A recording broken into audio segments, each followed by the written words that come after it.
नमस्कार बंधुगण, अलौकिक ओडियार आउ एक लंबटांकर अध्याय को आपणकर स्वागत। मु राकेश एवं आपण देखुंती अलौकिक ओडिया।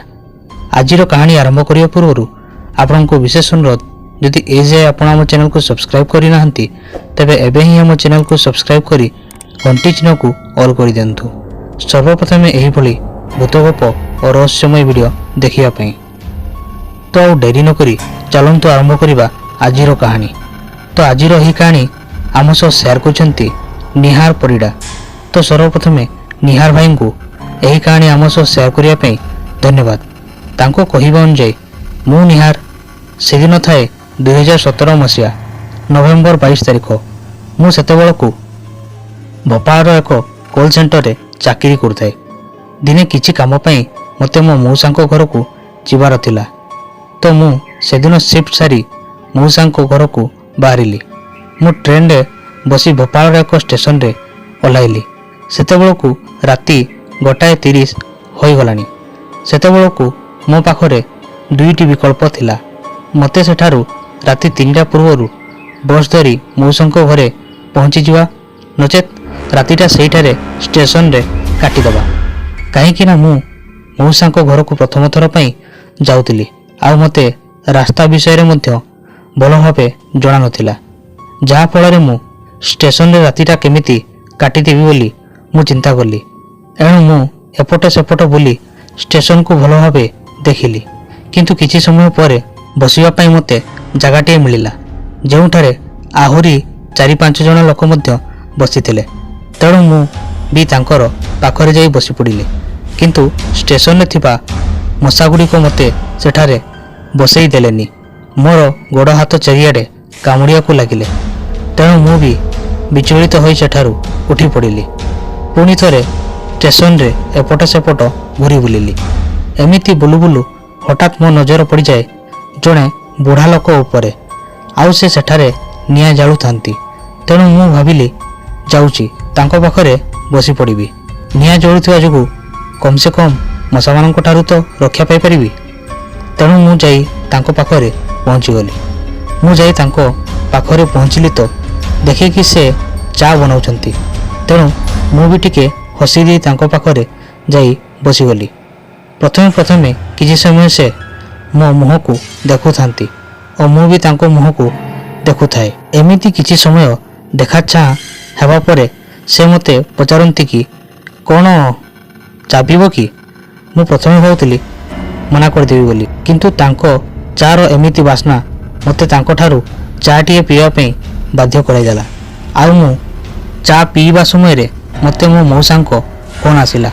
फोन रे मौसा कहिले से मते नवा पई स्टेशन आसुछंती। आउ 30 रु 35 मिनिट भितरे से स्टेशन रे पहुंची जिवे। एहा सुनिबा परे मु भाबिली जा हो भलो हला, मते एठारे राति सारा मशा बाडेबारु मुक्ति मिलिगला। एमिति कथा हेबा भितरे चा कपटी मध्य शेष हो जाइतिला। एणु मु चा कपटी को मौसांको पाखरे रखी पछकु बुलिला बेलकु मो नजर रे सेठारे लागिथिबा एक चेतावनी बोर्ड उपरे पड़ी जाए, जेउथिरे लेखा थाए एठारे अजणा व्यक्तिंको ठारू चा हेउ किंबा अन्य किछि खाद्य पदार्थ किणिकी खाआंतु नहीं। पढ़ी सारिबा परे मते बहुत आश्चर्य लागिला एमिति कोन पई लेखा होई अछि बोली।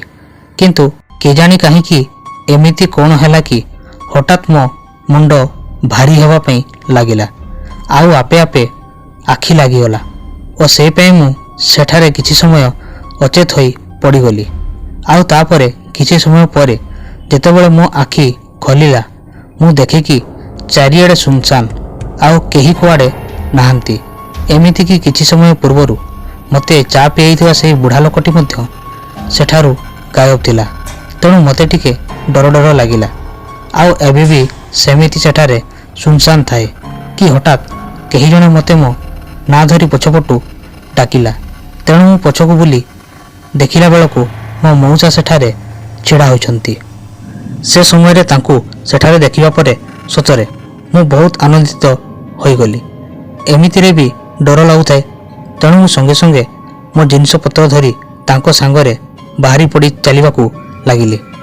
किंतु किछि समय आगकू जीवा परे से मते सेठारो କିଛି ଦୂରତାରେ ଥିବା ଏକ ଜଙ୍ଗଲ ଆଡ଼କୁ ନେଇଯିବାକୁ ଲାଗିଲେ। ସେ ମୋ ଆଗରେ ଚାଲିଥାନ୍ତି ଓ ମୁଁ ତାଙ୍କ ପଛେ ପଛେ ଚାଲୁଥାଏ। ମୋତେ କାହିଁକି କେଜାଣି କିଛି ଅଘଟଣ ଘଟିବ ଏଭଳି ପ୍ରତୀତ ହେଉଥାଏ। ତେଣୁ ମୁଁ ତାଙ୍କୁ ଟିକେ ଅଟକାଇ ଦେଇ ପଚାରେ କି, ମଉସା ଆପଣ ଇଆଡ଼େ କୁଆଡ଼େ ଯାଉଛନ୍ତି? ଆପଣଙ୍କର ଗାଡ଼ି କେଉଁଠି ଅଛି? ଏହା ଶୁଣିବା ପରେ ମଉସା କହିଲେ, ଆରେ ପୁଅ, ଗାଡ଼ିଟା ପରା ଅଧା ରାସ୍ତାରେ ଖରାପ ହୋଇଗଲା, ତେଣୁ ସର୍ଟକଟ୍ରେ ଯାଇ ଆଗରେ ବସ୍ ଧରି ନେବା। ମୋତେ ତାଙ୍କର ଏହି କଥା କେଜାଣି କାହିଁକି ମୋ ମନକୁ ପସନ୍ଦ ଆସିଲା ନାହିଁ।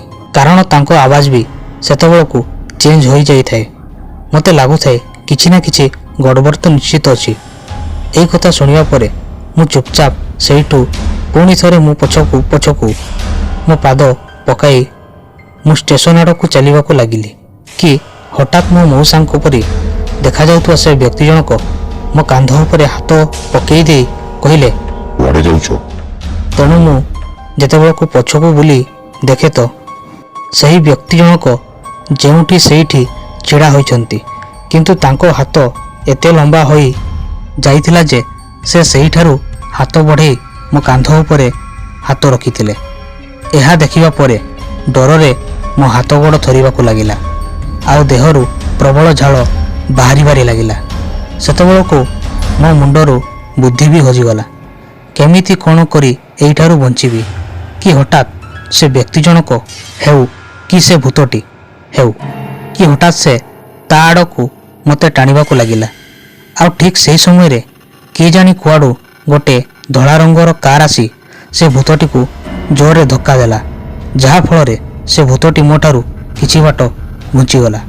ତାପରେ ମୁଁ ଦେଖିକି ସେ ସମୟରେ ମୋ ମଉସା ସେହି କାର୍ରୁ ବାହାରିଲେ ଆଉ ସଙ୍ଗେ ସଙ୍ଗେ ମୋତେ କାର୍ରେ ବସେଇ ଦେଇ ସେହିଠାରୁ କିଛି ଦୂରରେ ଥିବା ଏକ ମନ୍ଦିରକୁ ନେଇଗଲେ ଏବଂ ସେହି ମନ୍ଦିରରେ ଆମେ ଦୁଇ ଜଣ ସେଦିନ ରାତିଟା କାଟିଦେଲୁ। ସେହି ମନ୍ଦିରରେ ପୂଜା କରୁଥିବା ସେ ପଣ୍ଡିତଙ୍କ ଠାରୁ ସକାଳେ ଆସିବା ପରେ ଜଣାପଡ଼ିଲା ଯେ ଏଠାରେ ପ୍ରାୟ ଦିନ ଚୋରି ଡକାୟତି ହେବା ସଙ୍ଗେ ସଙ୍ଗେ ମର୍ଡର ମଧ୍ୟ ହୋଇଯାଇଥାଏ।